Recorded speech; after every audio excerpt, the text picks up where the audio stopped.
Welcome to Digimasters Shorts.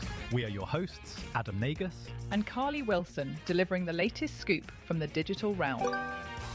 Amazon has agreed to invest $5 billion in Anthropic, with the potential to commit up to $20 billion more if commercial targets are met. Combined with a previous $8 billion commitment, the total possible investment could reach $33 billion.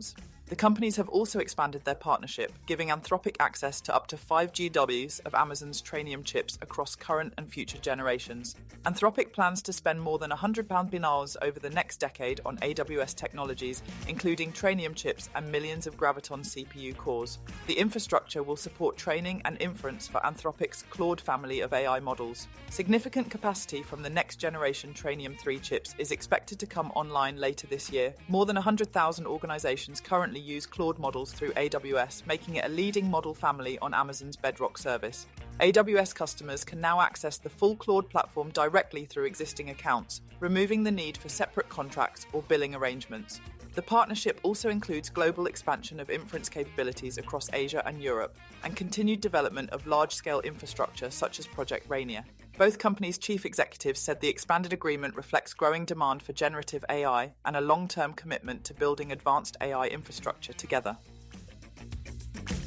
Meta has hired 5 founding members of Thinking Machines Lab, the AI startup created by former OpenAI CTO Mira Murati, after she ruffled a reported $1 billion acquisition offer.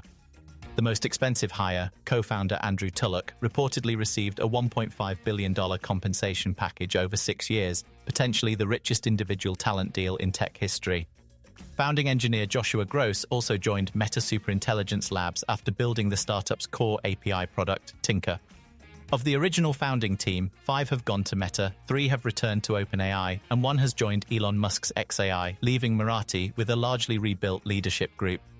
The aggressive recruiting drive follows Meta's $14.3 billion investment in Scale AI and the appointment of its former CEO, Alexander Wang, as Chief AI Officer. The overhaul led to the departure of longtime Chief AI scientist Yann LeCun and roughly 600 cuts across FAIR and AI infrastructure teams. Meta has since reorganized its AI efforts under Meta Superintelligence Labs, splitting research, product, and infrastructure into separate units. In April, the division released Muse Spark, a closed-source multimodal reasoning model that now powers Meta AI across its platforms. The shift to closed-source development marks a break from the company's earlier open approach with its Llama models. With more than $200 billion in annual revenue and up to $135 billion earmarked for AI infrastructure this year, Meta is betting that unprecedented spending on elite talent will secure its place in the race towards superintelligent systems. Alibaba has released a preview of its most powerful AI model yet, Qwen 3.6 Max Preview, pushing its Qwen series deeper into the global frontier race. The company says the model tops 6 major coding and agent benchmarks, showing marked gains in software engineering, tool use, web interaction, and scientific programming. It also reports improvements over Qwen 3.6 Plus in advanced reasoning, Chinese language performance, and instruction following, outperforming rivals such as Claude in some rankings. The new model is available through Alibaba Cloud's Model Studio API as a proprietary hosted system, signaling a shift away from the company's traditionally open-source strategy. While smaller Qwen models remain open, the Max Preview arrives without open weights and is designed for commercial deployment. Its API is compatible with existing OpenAI and Anthropic standards, allowing developers to integrate it with minimal changes.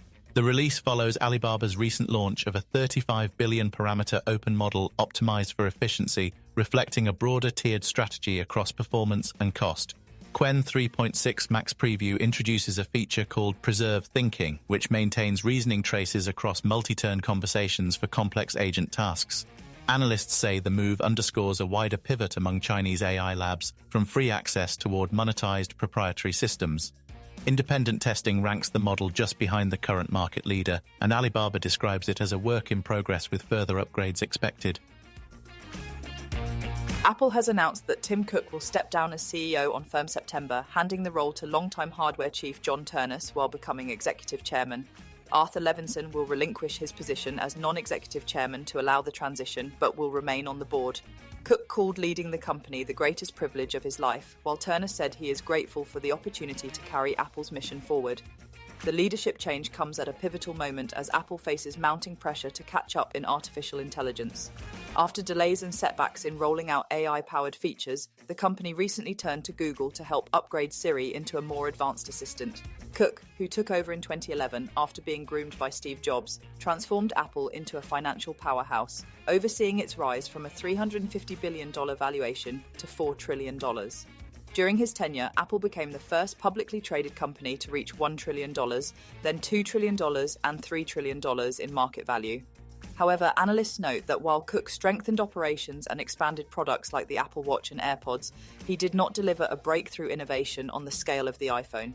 As Ternus prepares to lead, the focus will be on whether a new generation of leadership can redefine Apple's position in the fast-moving AI era.